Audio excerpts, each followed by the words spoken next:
আসসালামু আলাইকুম। আপনাদের সবাইকে আমাদের আজকের ভিডিওতে স্বাগতম। আজকের ভিডিওতে আমরা কথা বলবো প্রমথ চৌধুরীর বই পড়া প্রবন্ধটি নিয়ে। আপনারা জানেন প্রমথ চৌধুরীর জন্ম 1868 সনে এবং মৃত্যু 1946 সালে। তার একটি বিখ্যাত প্রবন্ধ বই পড়া। বই পড়া প্রবন্ধটিতে তিনি বই পড়ার গুরুত্ব সম্পর্কে আলোকপাত করেন। প্রমথ চৌধুরী বই পড়ার বিভিন্ন গুরুত্ব সম্পর্কে বলতে গিয়ে বলেন যে আমাদের সমাজে মূল্যবোধ সৃষ্টি অত্যন্ত গুরুত্বপূর্ণ। মার্জিত রুচি, পরিষ্কৃত বুদ্ধি, সংযত ভাষা ও বিনীত ব্যবহার মানুষকে চিরকাল মুগ্ধ করেছে এবং সম্ভব ভবিষ্যতেও করবে।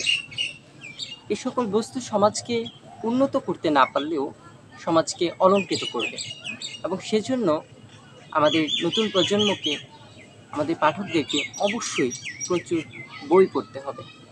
বই পড়ার গুরুত্ব সম্পর্কে বলতে গিয়ে তিনি আরও বলছেন, মানুষকে ভালো না করা যাক, ভদ্র করা যায়। পৃথিবীতে সুনীতির চাইতে সুরুচি কিছু কম দুর্লভ পদার্থ নয়।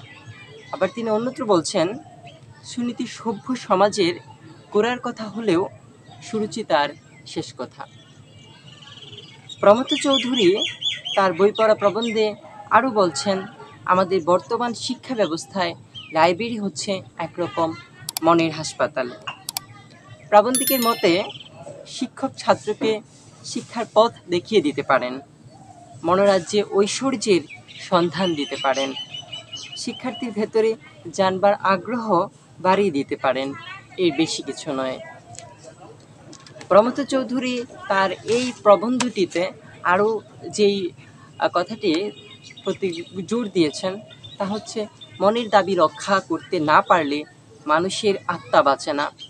অথবা তিনি বলছেন, দেহরক্ষা অবশ্য সকলের কর্তব্য, কিন্তু আত্মরক্ষাও অকর্তব্য নয়।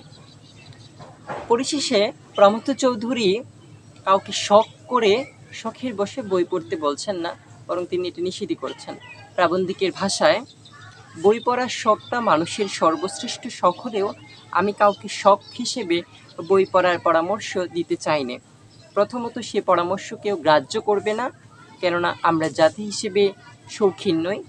দ্বিতীয়ত, অনেকে তা কুপরামর্শ মনে করবেন, কেননা আমাদের এখন ঠিক শখ করবার সময় নয়।